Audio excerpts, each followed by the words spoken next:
2000 के बाद दिल्ली के मेयर और डिप्टी मेयर का चुनाव तो हो गया, लेकिन स्टैंडिंग कमेटी का चुनाव फंस गया। क्यों फंसा, कैसे फंसा, बताने के लिए सौरभ भारद्वाज मेरे साथ है। सौरभ, क्या हो रहा है, क्यों फंस गया है? देखिए, भारतीय जनता पार्टी की नीयत पहले दिन से खराब है।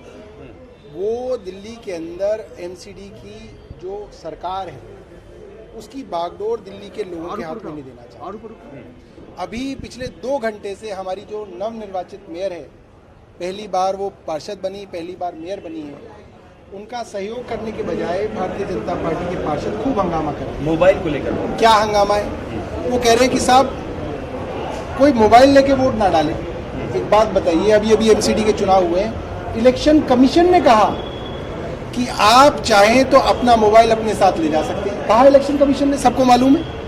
ये इलेक्शन कमीशन से भी ज़्यादा बड़े हो गए हैं कि साहब मोबाइल ले गया कोई। अच्छा, इनकी बात भी मान ली कि अब मोबाइल नहीं ले जाएंगे, बैठिए सीट पे, बैठ गए और 5 मिनट बाद दोबारा आ गए, क्योंकि भारतीय जनता पार्टी की आला कमान से इनको दोबारा कह दिया कि नहीं हंगामा करो। अब जब इनकी बात मान ली, आप ही कह रहे प्लेनरी में हो रहा है, पूरा प्लान है, पूरी की स्क्रिप्ट जो है वो यहीं पे जो है भारतीय जनता पार्टी के मुख्यालय पे लिखी गई है। अब इनकी बात मानने के बावजूद ये कह रहे हैं अब चुनाव नहीं होने देंगे। क्यों नहीं होने देंगे भाई? कह रहे हैं जो 45 वोट डल गए उनको वोट जो है उनको 2 वोट दोबारा डलवाओ। ये कैसे संभव है? आपके पास लिमिटेड बैलेट है, ये बात सेक्रेटरी एमसीडी बता चुके हैं। आज चुनाव कराने हैं, ये बात सुप्रीम कोर्ट बता चुका है। आज चुनाव नहीं हुए तो इसका सारा का सारा जो कंटेम्प्ट है, ये पूरी जो अवमानना है, ये भारतीय जनता पार्टी के उन पार्षदों के ऊपर है जो लोग हंगामा कर रहे हैं। हम सुप्रीम कोर्ट के आगे वचनबद्ध हैं, हमें चुनाव कराना है और दिल्ली को चुनी हुई स्टैंडिंग कमेटी देनी है। भारतीय जनता पार्टी सिर्फ हार के डर से भाग रही है। पिछले कई महीनों से क्या कह रहे थे वो, हमारा मेयर बनेगा, हमारा डिप्टी मेयर बनेगा, बना उनका नहीं बना, हार गए वो। आप कह रहे हैं कि सुप्रीम कोर्ट के आदेश की अवहेलना होगी तो उसको लेकर कोर्ट जा सकते हैं? देखिए, कोर्ट तो हर मामले में आखिरी विकल्प है, क्योंकि और कोई इंस्टीट्यूशन तो हिंदुस्तान में बचा नहीं जहां पे हम न्यूट्रलिटी की या कॉन्स्टिट्यूशन को अपहोल्ड करने की कोई गुंजाइश समझें। तो कोर्ट एक आखिरी विकल्प है, मगर क्योंकि कोर्ट ने ऑर्डर दिया हुआ है, मेयर साहिबा अपने कुर्सी पे बैठी हुई हैं, तो वो अपने विवेक से मुझे लगता है हाउस चलाएंगी और इस बार जो है चुनाव को कराएंगे। बीजेपी के कुछ नेता दावा कर रहे हैं कि 9 आपके जो 5 सारे क्रॉस वोटिंग उन्होंने की। अब देखिए, भारतीय जनता पार्टी की पूरी राजनीति इन्हीं छोटे छोटे खेलों के इर्द गिर्द घूमती रहती है। भारतीय जनता पार्टी क्या कह रही थी? वो पिछले 80 दिन से ये कह रहे थे कि साहब आम आदमी पार्टी डर गई है, इसलिए आम आदमी पार्टी वोट नहीं करा रही है। आम आदमी पार्टी हार जाएगी, इसलिए आम आदमी पार्टी वोट नहीं करा रही है। हम लोग गए सुप्रीम कोर्ट और 2 बार गए कि हम चाहते हैं कि वोट हो, और सुप्रीम कोर्ट वोट कराए, वोट हुआ और हम जीत गए। कहाँ गए भारतीय जनता पार्टी के वो दावे कि मेयर उनका बनेगा, डिप्टी मेयर उनका बनेगा? वो तो पूरी तरह हार गए।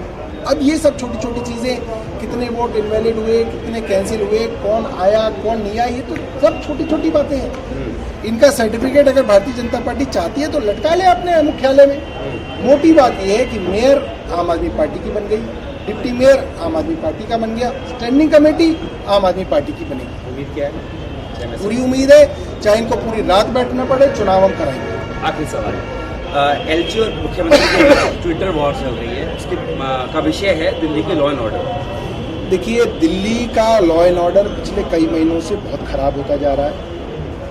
हमने कई बार एलजी साहब से कहा कि साहब आप कभी किसी वन में चले जाते हैं, कभी आप किसी नाले पे चले जाते हैं, कभी आप किसी नदी में चले जाते हैं। ये काम तो वैसे ही दिल्ली सरकार कर रही है, आप वो काम करिए ना जो आपको करने हैं, यानी डीडीए के काम और दिल्ली पुलिस के काम। अब एलजी साहब ने आज पहली बार अपने इतने महीनों के करियर में मैंने देखा, उनकी खबर छपी है कि उन्होंने दिल्ली पुलिस के आला अफसरों के साथ मीटिंग करी और उसमें उन्होंने कहा कि दिल्ली पुलिस बहुत भ्रष्टाचारी है। तो ये तो कोई नई बात नहीं है। 9 महीने से एलजी साहब यहाँ पे हैं, उन्हें नहीं पता कि दिल्ली पुलिस में कितना भ्रष्टाचार है।